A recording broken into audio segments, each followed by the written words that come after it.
plénicière ferme le dimanche 15 juin. Sur la session ordinaire de mars 2025, les députés nationaux ont débuté les travaux par l'audition du rapport de la Commission économique, financière et contrôle budgétaire sur la proposition de loi relative à l'activité et au contrôle des établissements de crédit, ainsi que de celui de la Commission mixte Assemblée nationale Sénat sur la loi des finances rectificative. Dans son rapport, la Commission ECOFIN a retenu les principes fondamentaux qui ont conduit à la réécriture des articles 11 et 190 de la proposition de loi relative à l'activité et au contrôle des établissements de crédit. Il s'agit notamment de la révocation du principe des quotités du capital social dans la loi et les transferts de cette compétence à la Banque centrale du Congo, l'adoption de la forme pluripersonnelle, la participation des Congolais au capital social des établissements de crédit matérialisée par l'allocation d'au moins 15% du capital social à l'épargne publique nationale, la nécessité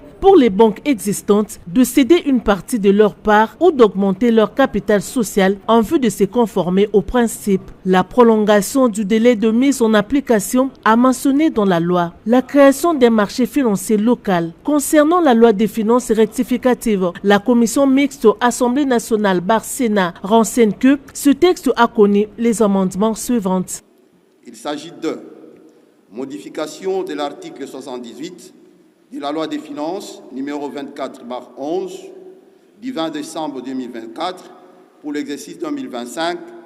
par l'ajout d'un alinéa 3 qui accorde les compétences des contestations et des liquidations au ministère du portefeuille,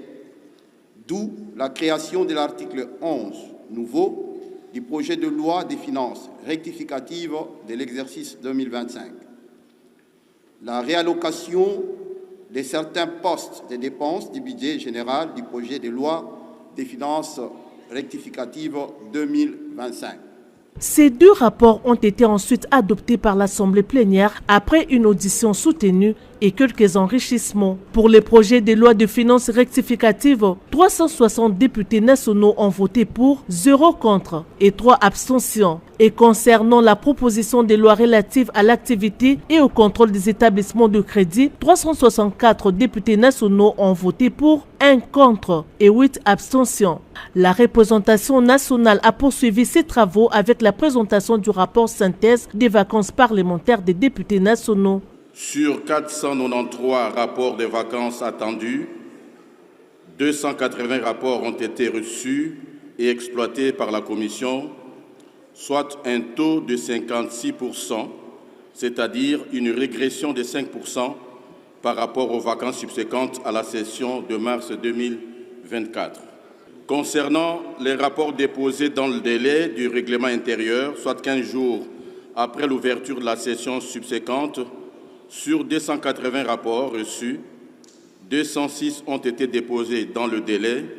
contre 74 hors délai. Ce rapport a été adopté par les élus du peuple qui ont par la même occasion formulé quelques propositions à la commission temporaire mise en place pour son élaboration pour que les problèmes évoqués ne restent pas lettre morte. Avant de décréter les huis clos en rapport avec la présentation du rapport de la commission spéciale et temporaire chargée d'examiner les réquisitoires du procureur général près la Cour de cassation aux fins d'autoriser des poursuites judiciaires contre le ministre de la Justice et la présentation du projet du budget de l'Assemblée nationale pour l'exercice 2026, la plénière a auditionné le rapport du bureau sur les initiatives législatives, le contrôle parlementaire, le contrôle budgétaire et l'exécution des résolutions et recommandations.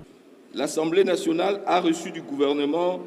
29 projets de loi, parmi lesquels 27 ont été définitivement adoptés par l'Assemblée plénière, tandis que 2 sont en examen au sein des commissions permanentes. Au cours de la session de mars 2025, le bureau de l'Assemblée nationale a reçu 30 propositions de loi. Elles ont été toutes soumises à l'exigence de leur envoi au gouvernement pour des observations éventuelles ainsi qu'à l'examen de leur recevabilité par le bureau d'études. Ce rapport a été envoyé à la commission suivi et évaluation pour des observations.